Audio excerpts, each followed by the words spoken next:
right, so now this next video is having to do with the smallest units of music. And so we're going to talk a lot about terminology. A lot of these terms will be reviewed, but there are certain ways that different theorists talk about terms that they're talking about the same thing, but they use different terms to describe the same thing. So, obvious example of that is going to be, the way that a British theorist talks about quavers and crotchets. Crotchet equals a quarter note, and we talk about quarter notes and eighth notes, and they're talking about quavers and semi-quavers for sixteenths and so forth. Anyway. We'll see a few differences in the way that this text, written by Leon Stein, discusses specifically parallel and contrasting, but there's not that big a difference. Anyway, that's one thing I'll state up front, that there may be a couple of things that you'll see different than what was in the Benward textbook, but it's not a big deal. All right, so the smallest units of music are described with the terms figure and motive. So both of these are describing the shortest units of music. The difference between the two has to do with whether or not that shortest unit is something that will be developed. So, a figure is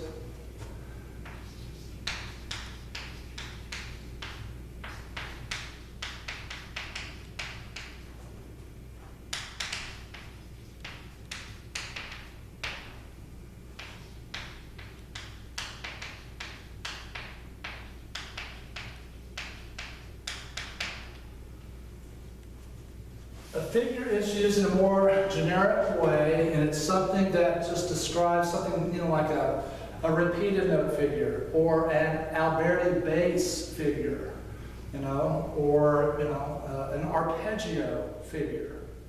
So,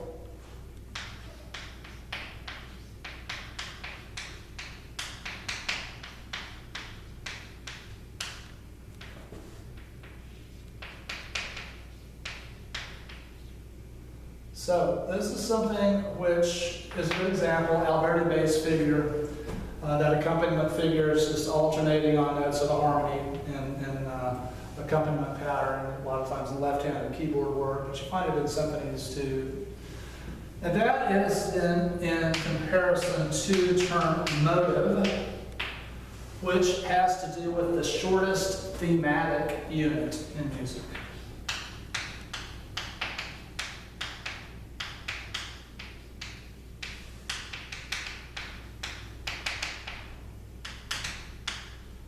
And so this is something that the composer is going to develop. And one of the primary ways of developing material is through sequential writing. And so that is something that gives a sense of coherence to a work, having a short motive that is then sequenced and it might modulate, or is going to be presented against other motives that might present a polyphonic passage, and so we'll just put here that it will be developed. And of course, the greatest example, most famous, is the Fate motive of Beethoven's Fifth Symphony.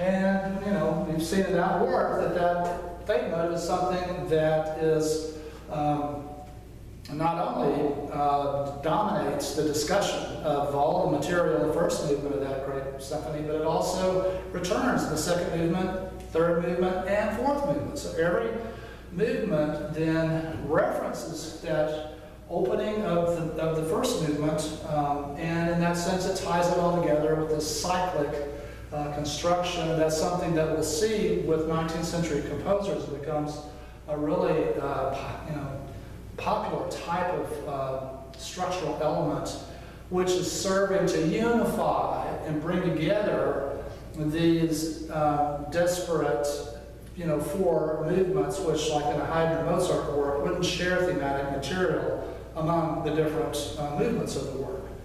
So, in a sense, it's going back to that Baroque idea of having this unified approach thematically, that idea of having just, one big overarching concept.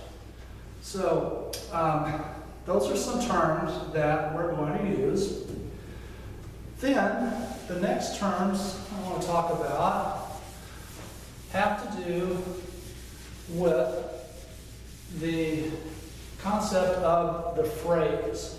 So as you know, the phrase is analogous to a unit of speech. And so, a sentence could be analogous to a phrase. So a phrase in music, the most typical length of a phrase for a piece of music that is in, a moderate to not too fast tempo would be 4 measures, and that the phrase in, the Stein textbook is described as the shortest unit that's terminated by a cadence. So a cadence is a type of harmonic formula that gives a sense of temporary or final closure to the phrase. And so, you've talked about different cadences already in your theory classes. And so I want to just review these basic cadences in tonal music, which have to do with harmonic, formulas, harmonic patterns. And so I'm going to put here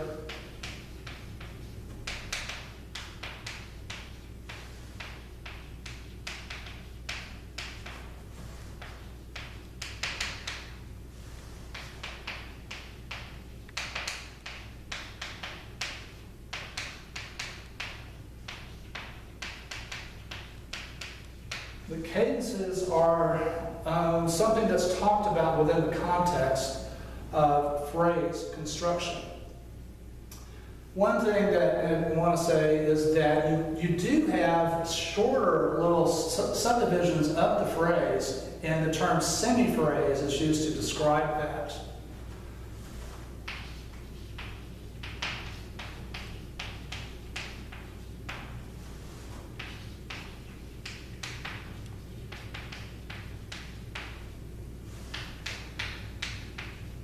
And I'm going to put here typically that it's half the length of a phrase.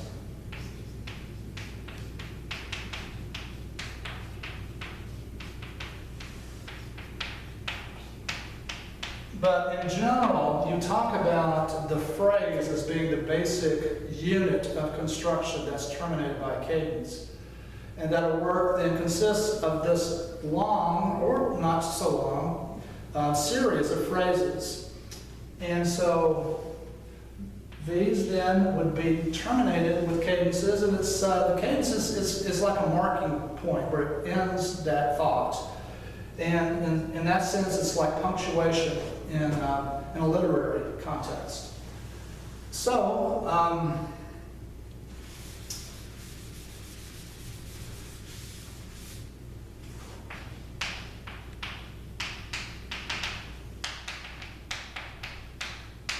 the types that are described by their harmonic characteristics are authentic,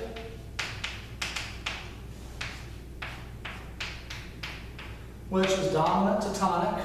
It's the basic harmonic formula that then describes a particular key and is the way that probably the majority of phrases end. The term plagal is subdominant to tonic. And one thing that I can also say is that, there are certain harmonies that have dominant function, like the leading tone diminished triad or diminished seventh. So the 7/7 or 7 diminished triad has that dominant function, and so that's a type of authentic cadence. And you know the terms then, which would be perfect and imperfect, which have to do with the voice leading, the outer voices. And so, we're not going to go as far into that. You've already covered that in your freshman theory classes. But at any rate, authentic plagal, which is subdominant to tonic, even something like a 2-chord, that is a type of subdominant function harmony. And so that is the amen cadence. And then a half cadence is a type of intermediate cadence, so you wouldn't end a piece on a half cadence, at least not in the classical period. And so that is a dominant harmony to the most typical is going to a 6-chord. And, ending on a 5-chord.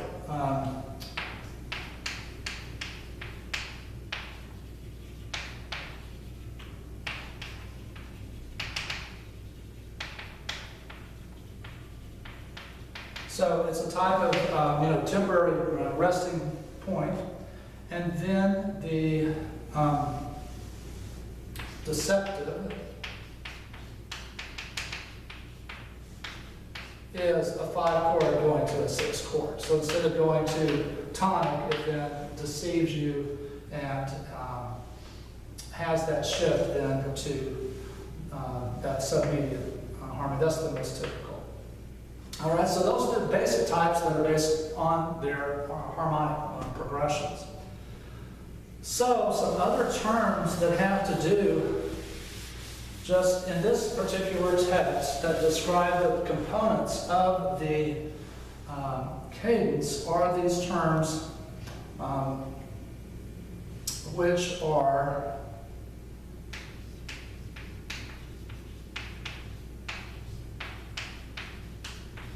cadence group. So let's say we have this type.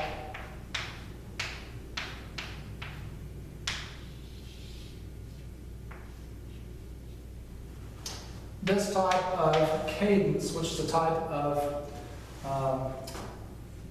authentic cadence, and if this is root position, and that's root position with the tonic note in the soprano, then that would be a perfect authentic. All 3 of these chords would be considered the cadence group. Now, the final chord is referred to as the cadence chord. And so the reason I'm pointing all this out is that we'll be talking about then certain types of exceptional cadences. And a lot of these have to do with the cadence chord itself and different things that are not the most typical way that you're going to find tonal cadences, which is that typically you find them on the downbeat located, that this would be located on the downbeat of a measure.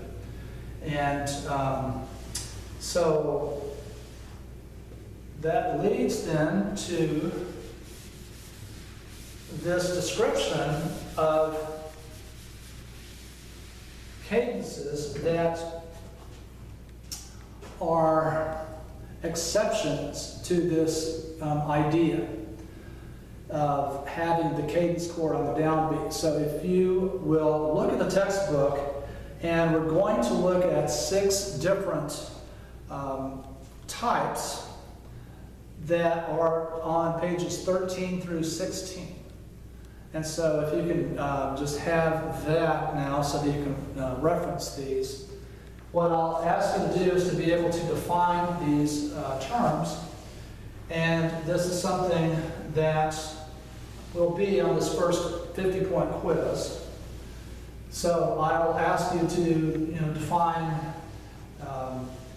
the terms figure and motive, and also the different types of tonal cadences, and the term cadence chord, cadence group. And now we're going to look at these 6 different types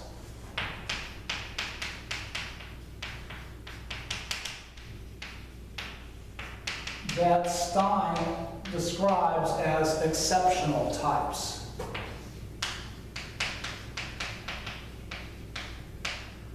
So the first type is called shifted. And so a shifted cadence is one in which the cadence chord is not on the downbeat. So that's straightforward.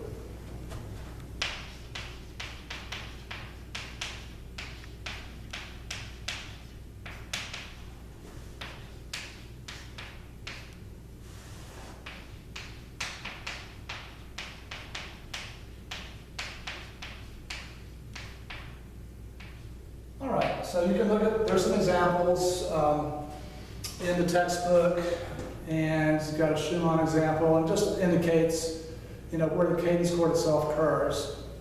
And you'll see that it's not located on downbeat. And the second type is called a delayed cadence.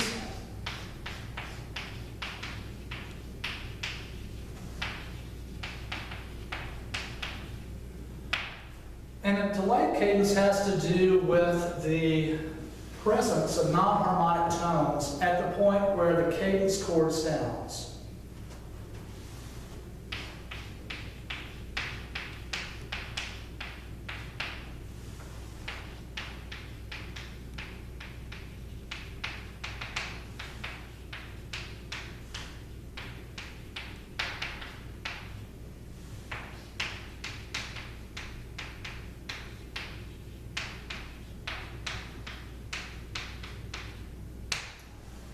Now, one very important element is the bass line. So you always have to take into account the importance of the bass line in determining harmonic progression. So go back to the beginning of the common practice period, and with figured bass notation, that bass line really is what is the basis for the chord progressions. And so that is something that you want to take into account. So if the bass note itself changes to the root of the tonic pitch, and you have all the other voices above it are suspending the previous harmony at the point where the bass note changes to tonic, and then later in the measure it will resolve, well then that is going to be an example of a delayed cadence. So it's just, that's enough right there just to have the bass note that is sounding. So if you had something like, let's see if I can figure out one here, if you had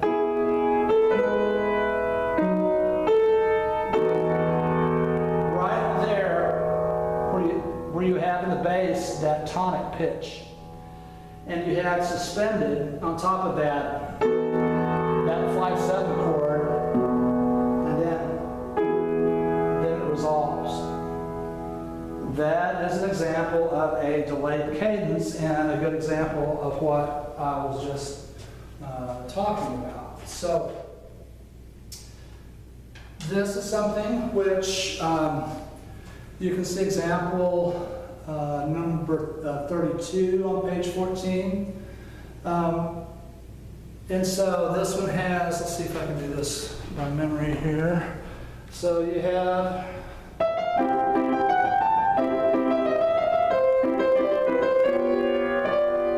right there in the downbeat of the fourth measure, you heard the 5 chord in the left hand on the downbeat, but you had that